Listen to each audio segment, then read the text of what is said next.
Senang dapat kembali bertemu dengan Anda. Apa kabar? Semoga sukacita dan kabar baik adalah bagian daripada kehidupan kita. Pelaksanaan kegiatan lewat persidangan, baik itu melalui rapat anggota atau musyawarah besar, serta nama lain yang sama dengan rapat anggota atau musyawarah besar organisasi. Tentunya tidak terlepas dari pimpinan sidang atau presidium sidang untuk mengarahkan dan juga memimpin jalannya persidangan sesuai dengan jenis agenda pelaksanaan persidangan lewat nulis dan rapat anggota organisasi. Sehingga pada kesempatan kali ini kita akan sharing untuk mengenal salah satu contoh simulasi memimpin persidangan lewat forum organisasi, seperti simulasi memimpin persidangan melalui pelaksanaan musyawarah besar dan rapat anggota organisasi. Tetapi sebelumnya itu, perkenankan kami menyampaikan bahwa melalui channel ini telah tersedia kelas untuk sharing lebih lanjut seputaran organisasi. Silakan bergabung dengan cara menekan tombol gabung. Begitupun juga bagi sobat dan teman-teman yang ikhlas dan senang hati untuk memberikan dukungan dan juga support demi perkembangan dan perluasan channel ini. Silakan tekan tombol ucapan terima kasih dan tinggalkan pesan di kolom komentar sebagai referensi pembuatan video ke depannya.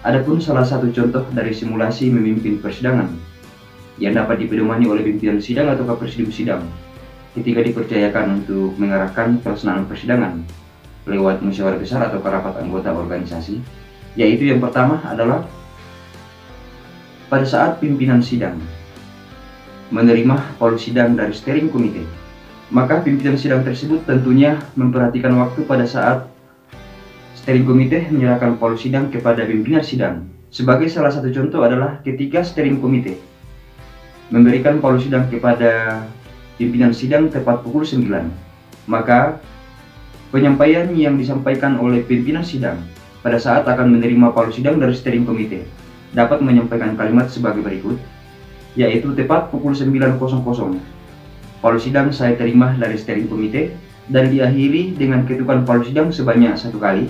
Kemudian yang kedua adalah pada saat pimpinan sidang atau presidium sidang mengarahkan persidangan sesuai dengan jenis agenda pelaksanaan persidangan, seperti ketika pimpinan sidang atau presidium sidang tersebut mengarahkan pembahasan tata tertib pelaksanaan kegiatan persidangan yang dibahas lewat poin per poin atau pasal per pasal, maka setelah membahas poin per poin atau pasal per pasal tersebut, maka selalu diakhiri dengan ketukan palu sidang sebanyak 1 kali. Yang ketiga adalah ketika diperlukan peralihan pimpinan persidangan seiring jalannya persidangan, maka pimpinan sidang dapat menyesuaikan waktu untuk memberikan palu sidang kepada pimpinan sidang yang baru.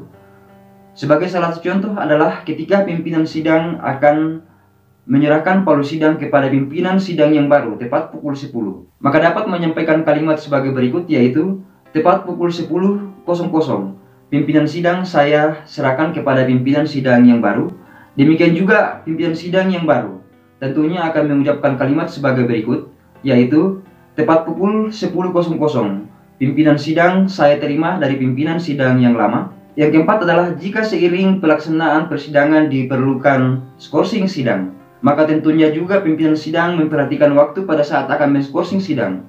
Sebagai salah satu contoh adalah ketika pimpinan sidang tersebut akan menskorsing sidang tepat pukul 12.00 dalam waktu yang tidak begitu lama, misalnya 10 menit, maka pimpinan sidang dapat menyampaikan kalimat sebagai berikut, yaitu tepat pukul 11.00 skorsing sidang saya buka selama 10 menit ke depan, dan diakhiri ketukan palu sebanyak 1 kali.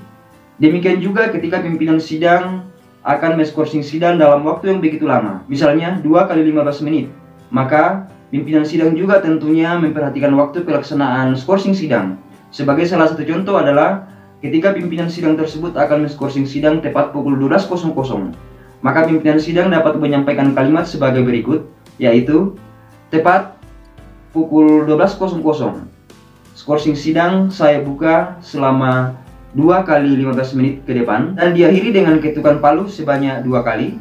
Demikian halnya ketika pimpinan sidang akan mencabut skorsing sidang. Misalnya ketika pimpinan sidang akan mencabut skorsing sidang tepat pukul 13.00, maka pimpinan sidang dapat menyampaikan kalimat sebagai berikut. Tepat pukul 13.00, skorsing sidang saya tutup, diakhiri dengan ketukan palu sebanyak 2 kali. Ketika pimpinan sidang akan mengesahkan hasil-hasil persidangan sesuai dengan agenda pelaksanaan persidangan, maka pimpinan sidang tersebut tentunya membacakan konsideran dan juga membacakan ketua, sekretaris, dan anggota presidium yang akan bertanda tangan pada konsideran tersebut dan diakhiri dengan ketukan palu sebanyak 3 kali, sehingga dapat kita melihat bahwa dari salah satu contoh simulasi memimpin persidangan, pada dasarnya pimpinan sidang dalam mengarahkan dan juga memimpin jalannya persidangan sesuai dengan jenis-jenis agenda pelaksanaan persidangan, apakah itu pada saat pelaksanaan mubes dan juga rapat anggota organisasi. Tentunya pimpinan sidang telah memahami bagaimana cara penggunaan palu sidang dan juga telah memahami penyampaian kalimat seiring penggunaan palu sidang tersebut. Semoga bermanfaat dan perkenankan kami menyampaikan terima kasih kepada sahabat dan teman-teman yang telah mendukung channel ini. Dan bagi sobat dan teman-teman yang berkerinduan untuk belajar seputaran organisasi, silakan bergabung dengan saya melalui channel tutorial organisasi. Dan jangan lupa untuk mengklik dan menonton salah satu video yang akan ditampilkan di akhir video ini. Salam kompak penuh persahabatan dan terima kasih sudah menonton.